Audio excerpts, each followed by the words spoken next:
Hello children! Today we're in this beautiful wooded area here in northern Florida in search for some pretty strange ants, fungus farming ants. Now in this kind of habitat there should be two different species, one of which I've never seen before and one of which is pretty large and a native species. Today we're joined out here by Emilio from the channel Animal Encounters in search for not only these ants but also any other incredible creatures that could be found in this ecosystem. So let's see what all we could find. This right here is an American winter ant, and a very weirdly cooperative one at that. It was just preening the whole time I was filming it and let me get really close. Anyways, we were extremely lucky to see this species because not only were we almost at the southernmost end of the species' range, we were almost at the end of the species' active season. There's a reason these are called American winter ants, and it's because they're the most active during the colder months. Right now is when it's starting to warm up. And we were extremely lucky to find a few colonies of these still active. This was far from the only cool ant out though. There were also these metallic big-headed ants, which was a lifer for me, and these were surprisingly common out here. Their holes were every few feet in the sandy soils at the bottom of this forest floor. The name metallic big-headed ant does not disappoint, as these are some of the most iridescent ants I've ever seen. As you can see, in sunlight, they shine a brilliant blue color, unmistakable. I know we were out here looking for ants, but while walking on this boardwalk, Emilio spotted something incredible. So right here in my hand, I have a Ruddy dagger moth caterpillar. You guys can see they're very hairy and spiky. And the reason they got these little bristly hairs is because they actually have venom glands. Like they have like little hollow tubes in them that they use to inject venom into potential predators. Now, how can I have him on my hand without me getting envenomated? Well, the reason is because since they're only on the top, I would have to grab him from the top for the venom to actually be injected in me. So if I just very gently let him crawl on me, I'll be totally fine.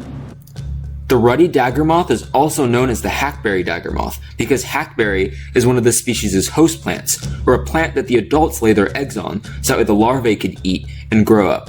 While this caterpillar is quite striking in appearance, the adults are not so much. They're still a beautiful moth, but their mottled brown coloration, while generic, does give them good camouflage against tree bark. That caterpillar was awesome, but let's get back to scanning the forest floor for some amazing fungus farming ants. Alright children, this right here is an ant species that is not our #1 target, but is one that I've been looking for a while. This is the Rhymos fungus farming ant, which is a very close relative to our main native target. However, this species is probably not native to Florida. However, it is just as interesting in my opinion. Even though it's a little smaller than the one we're looking for, they still bring leaves and pieces of plant matter into their nest, so that way they can grow fungus underneath the ground. This species usually lives in leaf litter and underneath logs. However, the species that we're looking for usually nests more out in the open. It's pretty similar in terms of appearance besides its smaller size and darker coloration, with a very blocky head and a kind of spiky appearance overall. Alright, well, I'm gonna enjoy finally getting this Rhymos fungus farming ant. In fact, this is actually exactly my 80th ant species for Florida. I'm keeping track of all the species I see. So I'm gonna enjoy this, get some really nice photos of it, and let it go. Alright, that little sandy patch looks like a pretty good spot for northern fungus farming ants, which are the bigger fungus farming ants that we're actually looking for. I actually think I see a couple of their mounds. Alright, not only are there our target northern fungus farming ants here, the big native fungus farming ants, they're also doing what they do best and doing what they're known for, dragging big leaves to their nest entrance, that way they could grow fungus out of it. Check out this teamwork. Most people associate leafcutter ants with the southwestern US and Central and South America, and while these are not true leafcutter ants in the genus Atta, they are about as closely related to them as you could get, being in the same subtribe Atina. Alright, I'm gonna get one of these ants in hand and let's learn all about this amazing fungus farming ant. This, what I have right here on my hands, is the northern fungus farming ant, which is quite a large, at least for Florida standards, species of fungus farming ants. And they're actually very closely related to the famous leafcutter ants that you know from Central America and the southwestern US as well.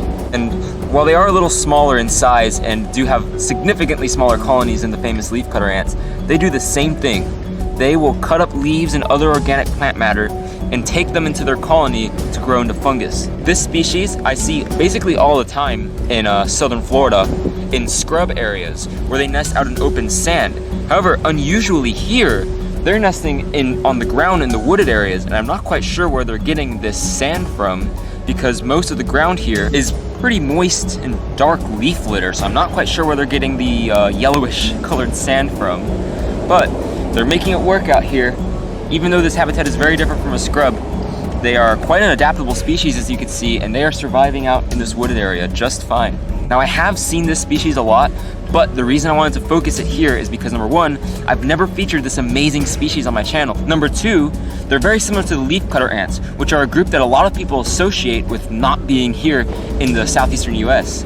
And number three, they're native and large and just unusual ants that not too many people would think of finding just on the floor in a kind of urbanized area like this. You could hear the cars behind me and everything.